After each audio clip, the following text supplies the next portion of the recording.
नमस्कार, मैं हूं नीलू। तो देखिए, जैसा कि कल मैंने आपको बोला था कि जो व्हाइट हाउस से जो बयान सामने आए उसमें यही कहा गया सेना और उनके प्रमुखों की तरफ से कि हम पूरी तरह से तैयार हैं ईरान पर हमले को लेकर।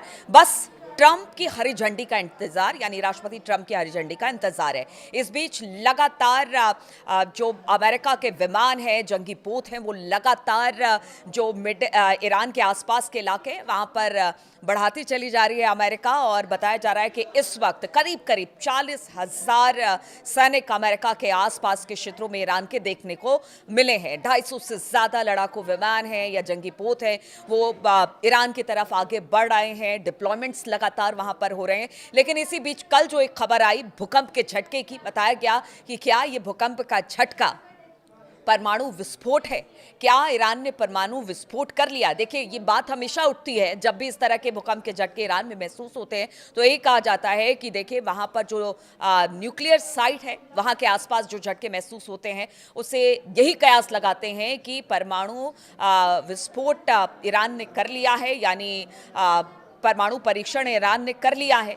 लेकिन इसको लेकर भी बहुत सारी बातें आती हैं कि ऐसा नहीं है, वैसा नहीं है, बहुत सारी बातें। लेकिन जिस तरह से इस वक्त युद्ध के हालात ईरान के ऊपर मंडरा रहे हैं, उसको लेकर तो ईरान ने भी पूरी तैयारी कर ली है। क्योंकि जिस तरह से बहुत सारे रिपोर्ट्स है, CNN है और बाकी बहुत सारे ऐसे जो अलग अलग दुनिया भर के चैनल्स हैं, वो यही बता रहे हैं कि शनिवार तक हो सकता है इसी वीकेंड में अमेरिका हमला कर दे। हालांकि 10 दिन का वक्त अमेरिका ने दिया है ईरान को और साफ साफ लफ्जों में कह दिया है कि अब और वक्त आपको नहीं मिलेगा। और इसी बीच ये भी खबर मिल रही है कि मिडिल ईस्ट में अमेरिका के बढ़ते सैन्य जमावड़े के बीच ईरान ने अब खुली धमकी दे दी है। देखिए, अभी तो सिर्फ धमकी थी, लेकिन अब एक लेटर में ये धमकी UN तक पहुंचा दी गई है। संयुक्त राष्ट्र के महासचिव एंटोनियो गुटेरेस को एक पत्र लिखा है ईरान ने और उसमें कहा गया है कि अगर तेहरान पर सैन्य हमला होता है तो फिर वो इलाके में दुश्मन ताकतों के बेस, फैसिलिटी और संपत्तियों को निशाना बनाएगा। जिस तरह से पहले भी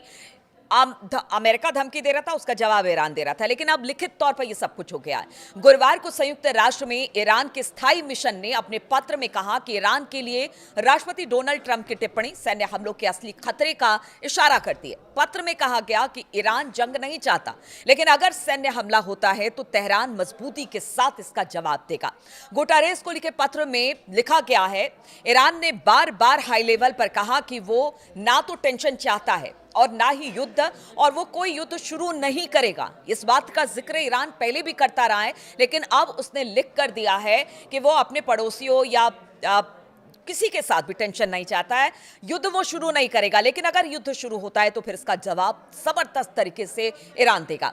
लेकिन अगर उस पर मिलिट्री हमला होता है तो ईरान संयुक्त राष्ट्र के चार्टर के आर्टिकल 51 के तहत आत्मरक्षा के अपने अधिकार का इस्तेमाल करते हुए निर्णायक और उसी तरह से जवाब देगा।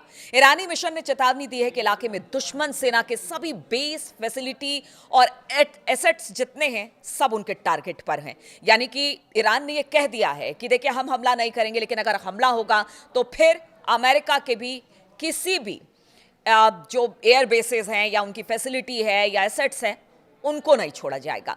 ईरान की चेतावनी अमेरिकी राष्ट्रपति डोनाल्ड ट्रंप की धमकी के बाद आई है, जिसमें उन्होंने कहा कि ईरान को अगले 10 दिनों में वॉशिंगटन के साथ बातचीत में एक काम की डील करनी होगी। देखिए, यहां पर भी वो बार बार धमकी दे रहे हैं, वरना बुरी चीजें होंगी। ट्रंप ने मिडिल ईस्ट में बड़ा जंगी बेड़ा तैनात कर दिया है, जिसमें aircraft carrier, worship, fighter jet, दूसरे मिलिट्री हार्डवेयर भी शामिल है। बताया जा रहा है कि एयर में ही आप वहां से ही फ्यूल भर सकते हैं ताकि उनको नीचे ना उड़ाया जाए। कई कई घंटे आप आसमान से ही स्ट्राइक कर सकते हैं। इस तरह की चीजें अमेरिका की तरफ से की जा रही है।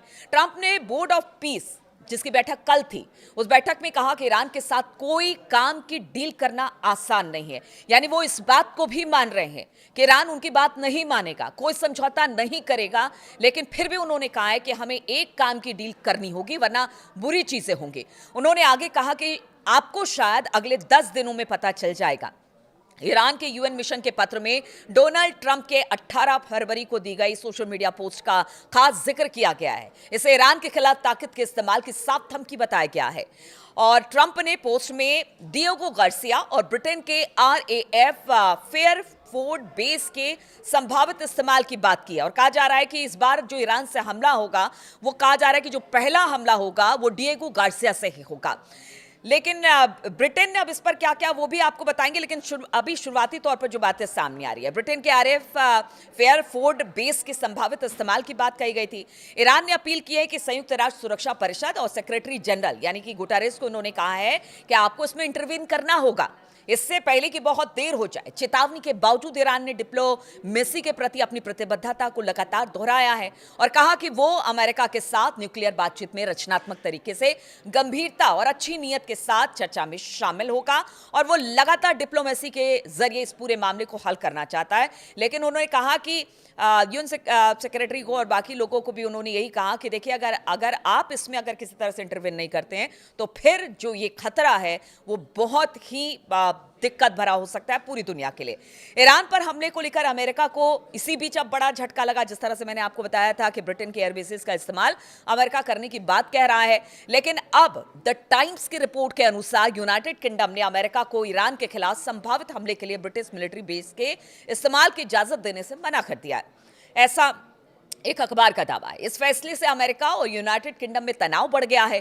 वहीं अमेरिकी राष्ट्रपति डोनाल्ड ट्रंप ने इसके लिए यूनाइटेड किंगडम की आलोचना भी की है, क्योंकि देखिए इस वक्त रमजान का महीना चल रहा है और ट्रंप नहीं चाहते कि जो अरब देश हैं उनके मिलिट्री बेसिस का इस्तेमाल किया जाए। और पहले भी बहुत सारे देश ऐसे हैं कि जिन्होंने अपने मिलिट्री बेसिस का इस्तेमाल करने से अमेरिका को देने से मना कर दिया है। अब ऐसे में आप देखिए कि अमेरिका अब दूसरी स्ट्रेटजी के साथ काम कर रहा है, वो चाहे यूके हो या फिर जर्मनी हो, इधर स्पेन, इटली, बताया जा रहा है कि जो बाकी और कंट्रीज़ हैं वहाँ पर अब उनके एयर बेसिस का इस्तेमाल करेगा ईरान को घेरने के लिए। लेकिन देखिए ईरान ने भी कह दिया है कि हमारी मिसाइलें तैनात है और साथ ही साथ ये भी कहा गया है कि जो उनका परमाणु कार्यक्रम जहाँ जहाँ पर उनके परमाणु संयंत्र हैं वहाँ पर उसने पुख्ता इंतजाम कर लिए हैं कि अब वो बात नहीं होगी 12 दिनों के जंग में जहाँ पर B-2 बॉम्बर से बम गिराया गया था और कहा गया था कि बड़ा नुकसान हुआ है इन जहां पर जो परमाणु कार्यक्रम ईरान का चल रहा है वहां पर। अब कहा जा रहा है कि उसको और नीचे कर दिया गया है, तो B-2 बॉम्बर का भी खास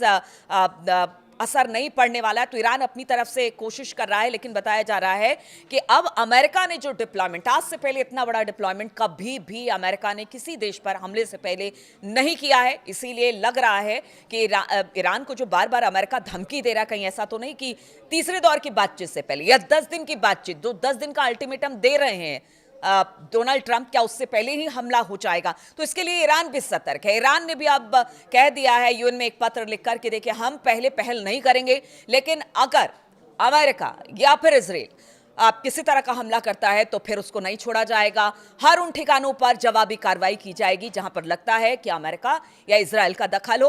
और यहां तक उसने कह दिया है कि देखिए जो एक्सपर्ट बताते हैं कि अगर अरब देशों के मुल्कों से भी वहां के एयरबेसेस का इस्तेमाल होता है तो फिर वहां उस जगह को भी ईरान टारगेट करेगा। लेकिन अमेरिका ने अपनी स्ट्रेटेजी तैयार कर ली है, ईरान को भी अपनी स्ट्रेटेजी तैयार उसने भी कर लिया है। और कहा यह जा रहा है एक्सपर्ट के अनुसार कि देखिए अगर हमला होता है अमेरिका की तरफ से तो सबसे पहला निशाना अगर ईरान का कहीं पर बनाएगा तो वो होगा अब्राहम लिंकन।